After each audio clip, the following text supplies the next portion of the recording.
won't give in, been through too much. I done prayed for the money, I done prayed for the fame. I done prayed that I will make a sacrifice and play this game. I done prayed that my life would never be the same. I done prayed that I will make it bring glory. Ladies and gentlemen, before we get started, this podcast is brought to you by Final Form Supplements. Final Form Supplements is a supplement brand with honesty labeling. So the labeling in supplements is Wild Wild West. Sometimes labels aren't honest. They have things in there that's on in there. We don't have to worry about that with Final Form Supplements. We got everything you need from protein powder, creatine, skin care, soap for your skin, handcrafted soap, and we have all kinds of things. Go to finalformsubs.com, that's S-U-P-P-S, finalformsubs.com, use promo code COACHSTRIB, all caps, no space, get 10% off your order, and make sure you like, comment, subscribe on whichever video you're watching here at Ivy Talks Podcast Network, and enjoy the show.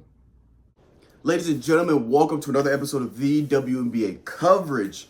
We have some exciting stuff to go over. I have a handful of shout outs, really good ball being played here as we get pretty much deep, kind of at the halfway point for the season. So let's start off like we always start off with the standings. First of all, if you're new, welcome. Go ahead and like, comment, subscribe. You know the usual plug wherever you're watching this or listening here at the Ivy Talks Podcast Network, so you can stay tuned and stay up to date with all things happening in the W here as we move on into the season. So let's go over standings real quick. In the East, Liberty is still sitting at that number one spot. They're 16-3. Behind them is the Connecticut Suns. We have Atlanta Dream at 3, Indiana Fever at 4, Chicago Skies at 5, and the Washington Mystics sitting at 6. In the West, still at number 1, we have the Minnesota Lynx. Seattle Storm is creeping up there, sitting at 2. Las Vegas Aces are at 3, and the Phoenix Mercury at 4.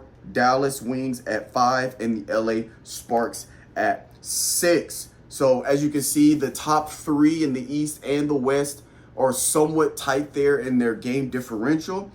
Connecticut Suns led the charge at the number 1 spot there until the New York Liberty took over. The Minnesota Lynx have pretty much been at the top spot, but Seattle Storm is only 2 games behind the Minnesota Lynx, so they don't have a lot of room for error in keeping that number 1 spot between the Seattle Storms. They're making movement. I believe the Seattle Storms aren't getting the coverage or being talked about like they should because they're playing good team ball and they're being competitive in every game. That's why they're sitting there at the 2 spot.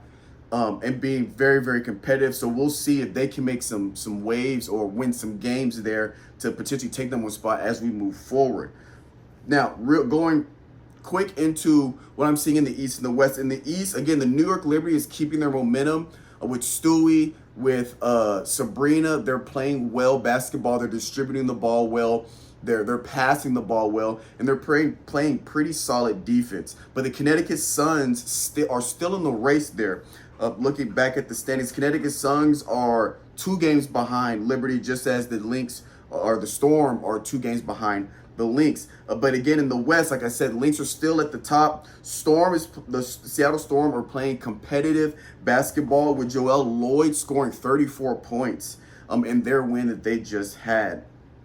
They just had for the season or this past week. Quick shout outs that we got to go through. I got a handful of shout outs.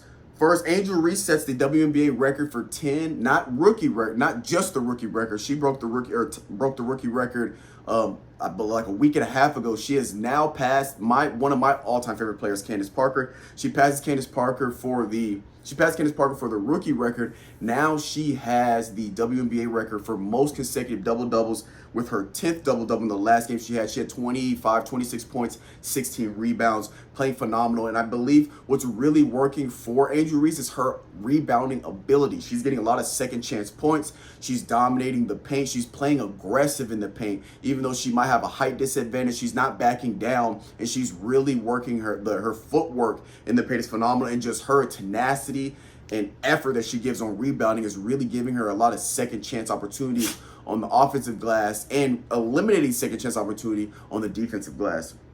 So shout out to Angel Reese. Stewie, Breanna Stewart, she passes the 5,000 point mark for her career points. So shout out to Stewie. She also, I believe, hit her 300. I might have said this in a previous episode, but a few weeks back, she hit the 300 3 points made mark. So as you can tell, she's a stretch 4. She's a stretch big. She can kill you on the perimeter. She can get into the paint. She can kill you on the boards with just her length and things like that.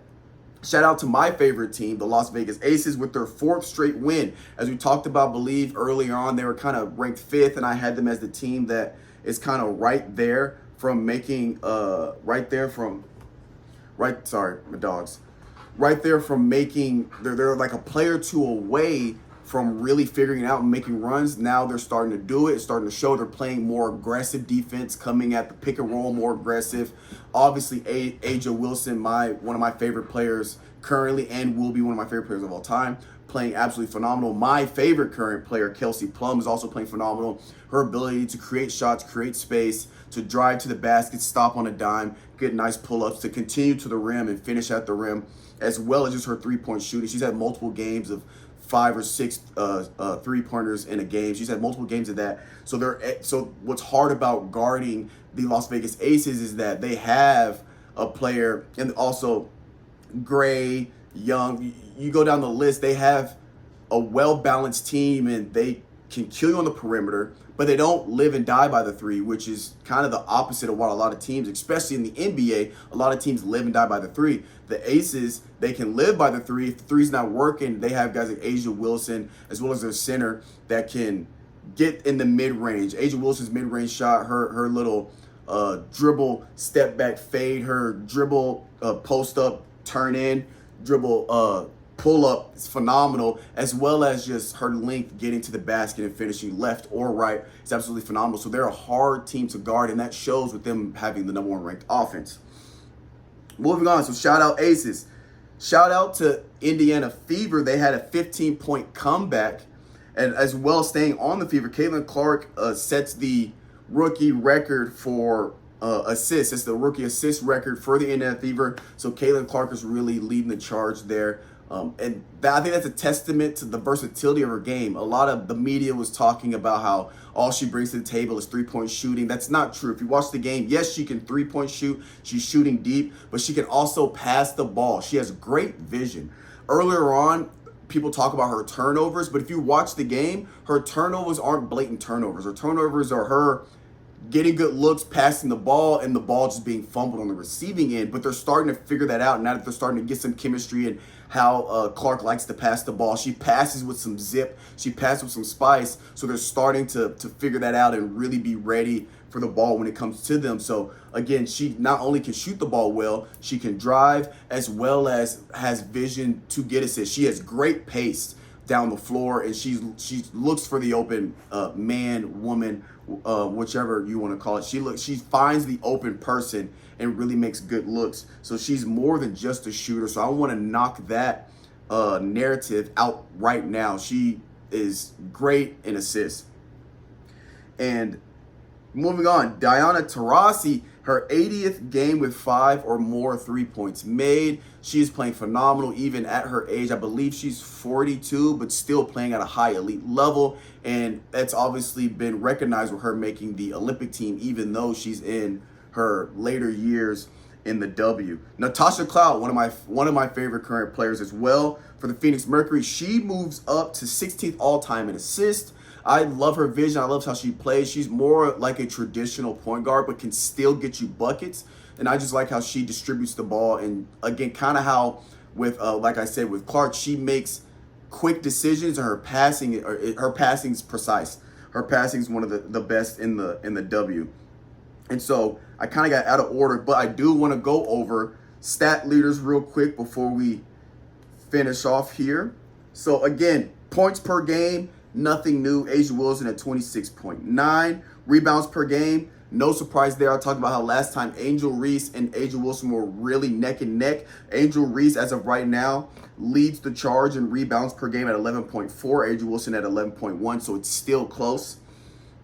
Assists per game, no surprise. Alyssa Thomas, who's just a versatile player. She does whatever needs to be done for the win. But no surprise there, sitting at 2 and 3. We have Natasha Cloud, who I just mentioned with her assists. She's second. And we have Caitlin Clark at third. And they're all tight. Alyssa Thomas, 7.6. Natasha Cloud at 7.1, so less than 1 assist right there. And then right behind Natasha Cloud at 6.9 is Caitlin Clark. And obviously Sabrina there was also predominantly viewed as a scorer, three-point shooting, especially with her three-point game. She's sitting there at 4th at 6.5. So again, we have, even though some of these players are known for their offensive scoring ability, they are also very good at getting the ball where it needs to go for good looks, open looks, etc., etc. Steals per game, Ogubole, I'm going to keep butchering that name, I am sorry. And then second, Nafisia Collier at 2.3 assists per game. Blocks per game, even though Cameron Brink, I mentioned earlier that I thought it was going to be an ankle injury from the injury she had, but I don't know if I mentioned this, but she tore her, I believe it was ACL or MCL. She messed up her knee. She is probably going to be out she will be out for the rest of the season, but she's still, from the game she's played, at 2.3. I'm not 100% sure what the rules are for postseason awards, because in the NBA you have to play at least 65 games. WNBA, I believe they're playing 40 games this year, 36, 40 games, something like that this year.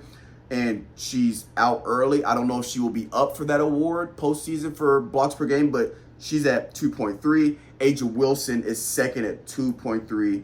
And Ezzy Magbigor.